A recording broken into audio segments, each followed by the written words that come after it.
Have you any idea about the various types of drug reservoirs in our body? Well, yes, binding of the drugs to plasma proteins is the best answer I am expecting from all of you. But you ought to know many more. Actually, you deserve to know many more, and all of them. So without any wait, let's get to know all.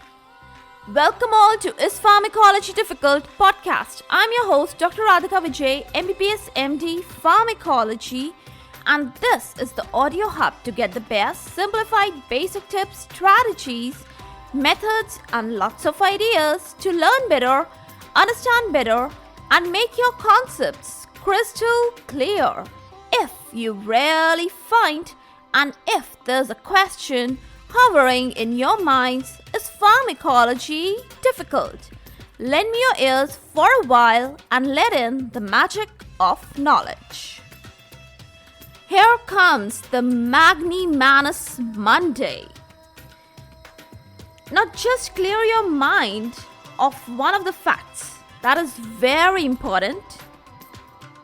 Actually, it's not any rule, not really a hard and fast rule or any sort of implication that if a drug binds to a particular site, a particular organ, tissue, or place, it has to perform a pharmacological action at that particular site, place, tissue. Is this thing clear in your brains? Binding is not equal to the pharmacological action. Yes, do write this equation, learn it, memorize it. It's very important. I hope you got it really nice. Now, some real good to know reservoir places of drugs in the body starts with the details about binding to the tissues and the tissue proteins of the drugs. This happens only and only when the tissues or the tissue proteins, they have much more affinity as compared to the plasma proteins for the drugs. The drugs, they can bind to the lipoprotein, they can bind to the nucleoprotein, and some worthy names in this particular context include binding of iodine in the thyroid tissue, chloroquine in tissues like liver, kidney, etc. And chloroquine, for your very kind and great information, it binds to the retinal nucleoproteins also. Now, another drug binding to the melanin pigment in the retina is not chloroquine, it is chlorpromazine. I hope you got this right. And the last mention in this particular context is about digoxin and emetin, which binds to the skeletal muscles, liver, heart, kidney, etc. Now, I want to tell you about highly lipid-soluble drugs. Yes, when I'm using the term lipid-soluble, then what picture comes in your mind about the reservoir? Definitely, it's the adipose tissue or the fat. And one of the examples of the highly lipid-soluble drugs is the thiopental. It selectively chooses fat as its settlement area. What happens in normal states? In the normal states of the body, the blood flow to these adipose tissues, to the fat reservoirs is very, very slow. Yes, it is as sluggish as a seal. It doesn't move, no dynamic thing, nothing in motion. But whenever there are situations or conditions of fasting or starvation, then the motion sets into the adipose tissue or the fat reservoir. It comes into a dynamic state. And then slowly the fat or the adipose tissue, it wastes away, and the toxicity of the drug that is accumulated there, that may occur. Now that's a real dangerous thing, and you should be very cautious whenever you are taking or administering to anyone lipid soluble drugs. do keep the condition and the state of the body in mind. Got it? Now, traveling on the similar pathway are the bones, the teeth, the nails, all these connective tissues.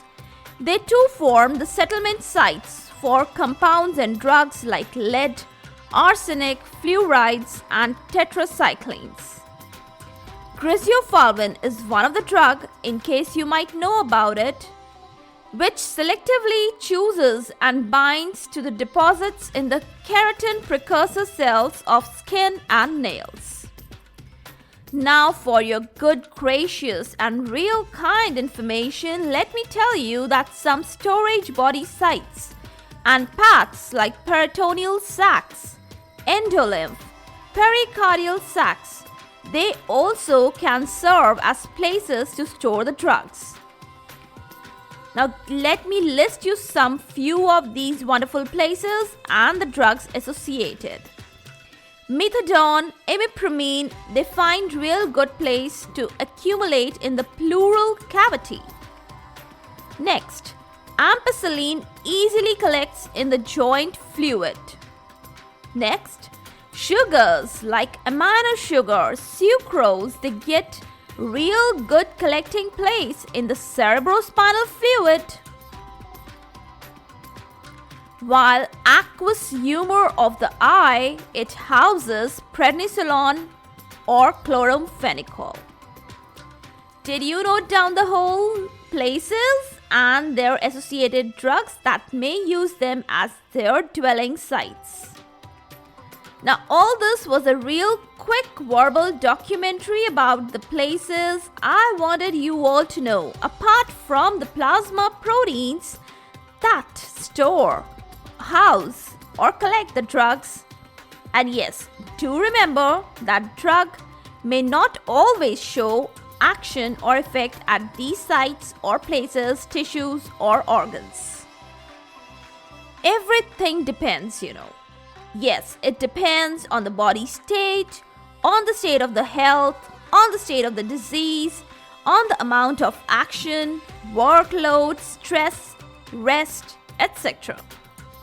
Now, these add-ons, these are the bright pieces of extra information that are poured to you today, just like pouring of the extra cappuccino in your cup of coffee when you are done with 1 cup of coffee already.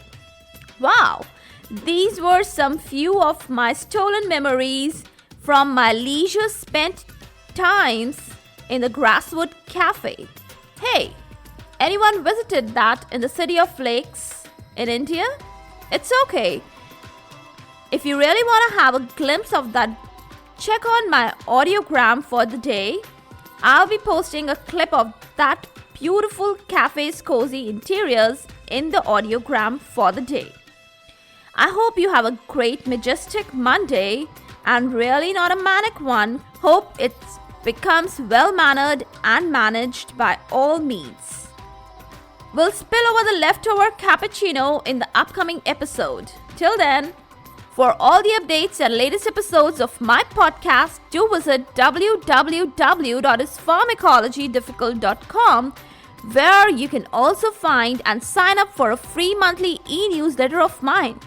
It actually contains a lot of updates about the medical sciences, drug information updates, and my podcast updates also. You can follow me on different social media handles like Twitter, Insta, Facebook, and LinkedIn. They all are with the same name, is Pharmacology Difficult. If you are listening for the first time, do follow and subscribe whatever platform you are consuming this episode. Stay tuned. Do rate and review on iTunes, Apple Podcast. Stay safe, stay happy, stay enlightened. Thank you.